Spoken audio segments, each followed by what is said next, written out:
Donald Trump predicting that if he's not elected president, we're going to have some serious problems, specifically as it relates to the stock market.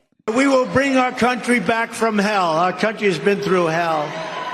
When you think about what happened in Afghanistan, all the things that took place, it's our country's been through hell. We're laughed at all over the world. Crooked Joe is now pushing a $6 trillion tax hike. $6 trillion. This will be the largest tax hike in the history of our country, maybe in the history of the world, I guess. And if he wins, that's what's in store for the hardworking people of South Carolina, a wonderful state that we work so closely with Henry and everybody. And we had it to a level that it's never seen before. And now it's never going to be quite like that. It can't be, but it's just going off. You know, the stock market is up. Many people, some of the smartest people in the market, say it's up because we're leading Biden in the polls by so much, and they expect that we're going to win. If we lose, you're going to have a crash like you wouldn't believe. If we lose, that's an incentive if you have stock. If we have a tragedy happen on November 5th, it would be a tragedy. In the opinion of many, and in my opinion, you will have the largest stock market crash we've ever had, because a lot of the stock market, because the only thing that's doing well is the stock market, and it's doing well because the polls are all showing that we're winning by a lot. So we gotta make sure we win.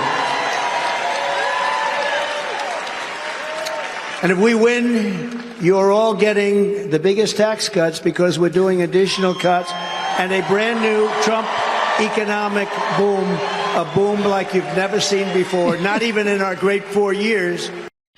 Did you hear that? You're getting the biggest tax cut. A Trump economic boom will be coming.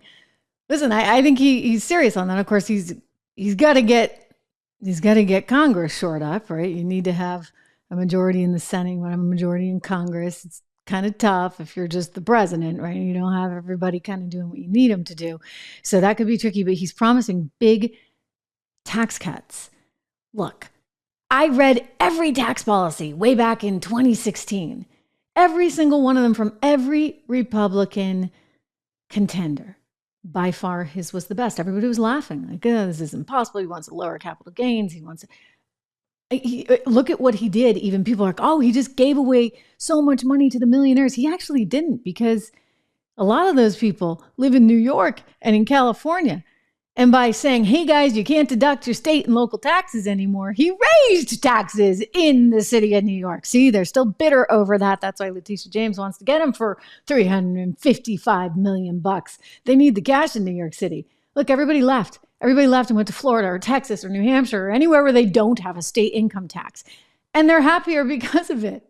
So look, I mean, you can understand why they're so nervous about him coming back. I would just say from an economic perspective, yeah, like he had good ideas. Larry Kudlow, a former co-host of mine, was there in the White House with him on his economic team. He had Steve Moore, really smart guy, former op-ed writer there, or op-ed, I should say, editorial team at the Wall Street Journal, whom I've known many, many years, a brilliant economist. I mean, there were really smart people around him. Art Laffer as well. You know, he's the guy who got all the Reagan tax cuts through.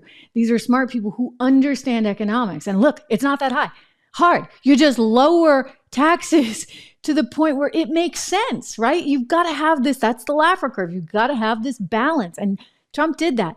Is the stock market up because of Trump? I'm curious to, this is a live show. You guys can let me know what you think on that. I think that's part of it. I think that actually there is some hope that there will be better policy. And look, investors can tell you whatever they want. They are trying to look out to what the policy is going to be in the future. So one, yes, that affects things. But of course, you got other stuff going on, which is this whole AI craze, et cetera.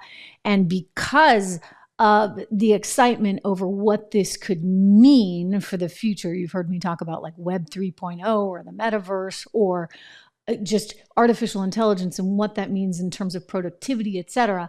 Those are real things. And so I don't think we've fully experienced the boom that will come from that. So that's part of why the market's higher as well. And then, of course, the expectation the Fed's not going to get off its you know what